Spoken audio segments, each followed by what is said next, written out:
À l'entame et après la cérémonie d'accueil, le général de corps d'armée a observé en compagnie du général-major Mohamed Ajroud, commandant de la 6e région militaire, un moment de recueillement à la mémoire du shahid Mennad Mohamed, dont le siège du 10 secteur porte son nom, où il a déposé une gerbe de fleurs devant la stèle commémorative du shahid et récité la Fatiha sur son âme et sur celle de nos valeureux chouhada.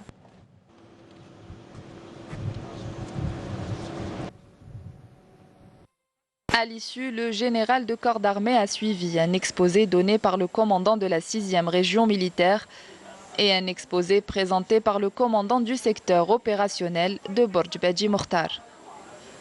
Ensuite, le général de corps d'armée a tenu une rencontre avec les cadres de la 6e région militaire où il a prononcé une allocution d'orientation qui a été suivie via visioconférence par l'ensemble des personnels des unités de la dite région et au terme de laquelle il a souligné que notre pays a besoin de fédérer les efforts de tous ses enfants dévoués afin de faire avorter tous les complots ciblant son unité territoriale et populaire.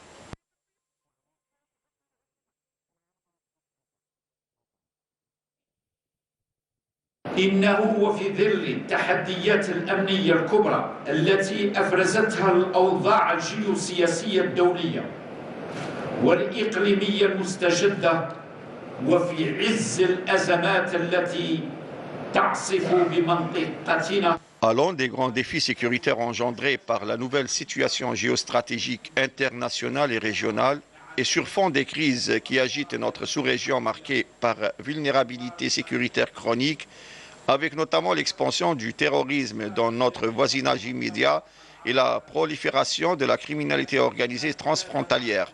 Notre pays a besoin aujourd'hui plus que jamais de fédérer les efforts de ses enfants dévoués afin de faire avorter toute manœuvre ciblant notre unité territoriale et populaire.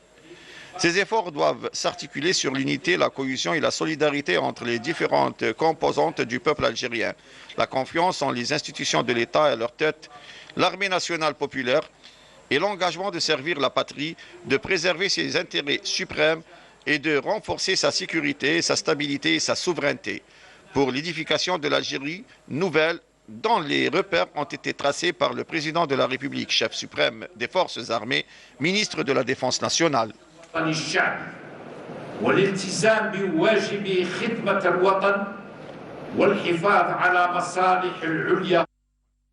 Le général de corps d'armée a rappelé par la même occasion que les illusions et les chimères des saboteurs ne se réaliseront jamais sur la terre des chouhada, car le peuple algérien et son armée, authentiques qu'ils sont, n'ont aucun autre objectif que celui de servir l'intérêt de la nation et l'avenir de ses enfants.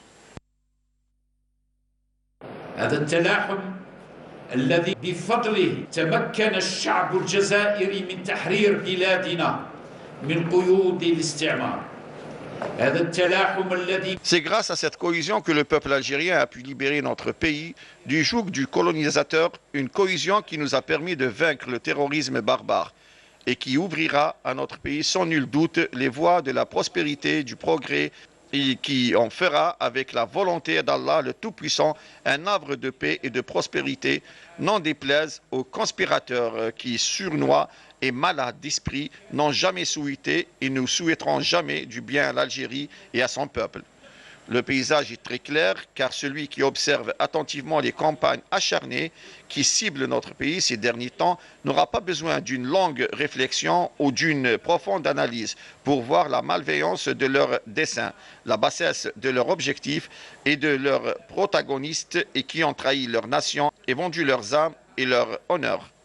En ces temps où l'Algérie a le plus besoin de renforcer son unité nationale et de réunir toutes les forces vives autour de l'intérêt suprême de la nation, ces mercenaires tentent délibérément de semer la discorde et la division entre les enfants du même peuple et entre le peuple et son armée. Ce sont des illusions et des chimères qui ne se réaliseront jamais sur la terre des chouhada, car le peuple algérien et son armée authentique qu'ils sont n'ont aucun autre objectif que celui de servir l'intérêt de la nation et l'avenir de ses enfants.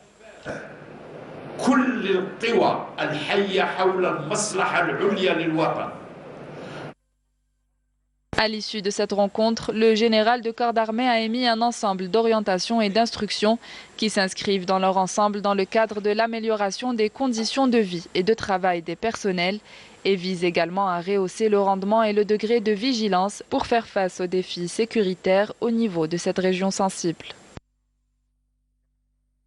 Dans l'actualité de ce samedi, la militante de la cause algérienne Juliette Acampora, décédée jeudi à l'âge de 92 ans, a été inhumée aujourd'hui au cimetière chrétien de Boulourine à Alger en présence du conseiller du président de la République chargé des relations extérieures, Abdelatif Allahom, du ministre des Moujahidines et des Ayants droit, Laïd El-Pika, du ministre du Wali d'Alger ainsi que ses proches compagnons de la défunte. Je vous propose d'écouter la déclaration du ministre des Moujahidines et des Ayants droit et de ses amis, les amis de la défunte.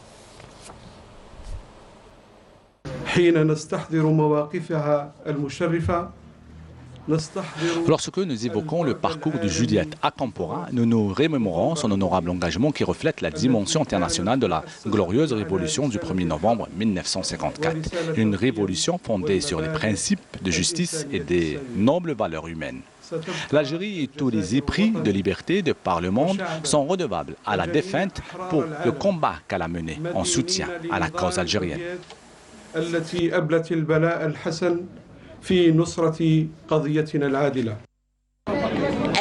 elle le répète, j'ai gagné une liberté, la liberté de l'Algérie, la liberté de tous les Algériens. Et ma foi, nous sommes venus aujourd'hui pour lui dire au revoir. Merci pour tout ce que vous avez fait. C'est une Algérienne à part entière. Elle a plus de mérite que nous parce qu'elle, pendant la colonisation, elle était en position privilégiée. Elle a choisi d'être à côté des gens qui étaient opprimés, des Algériens. Et elle dit mon pays, elle est née ici dans ce quartier Fzrara. Son mari est né à Bebloued. Ils ont choisi l'Algérie, ils ont choisi l'indépendance, sont mis aux côtés du peuple algérien.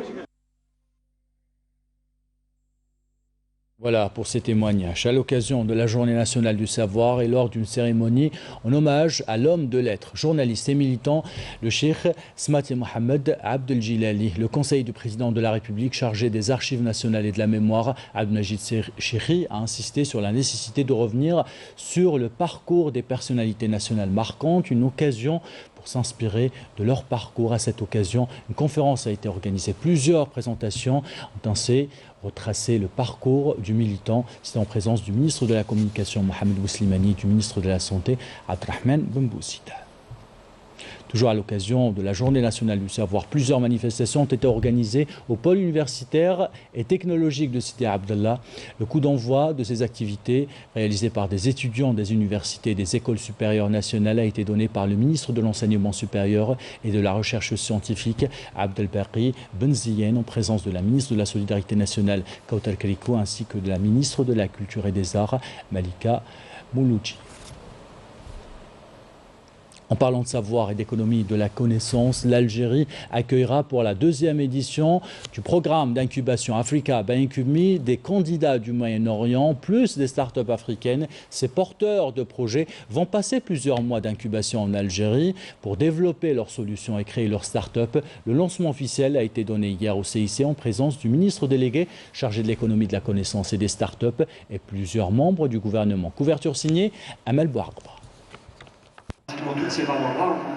Fort du succès de la première édition, le programme d'incubation de start-up Africa by IncubMe revient cette année. Avec plus d'ambition et une grande nouveauté, il implique désormais les start-up innovantes du Moyen-Orient. La surprise a été créée hier soir par la participation de la Palestine.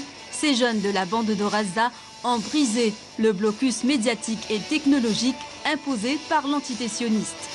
نعلن انطلاق إن شاء الله الشرارة للاحتفالات بهذا المشروع المتميز مع حاضنة IncubMe en Algérie.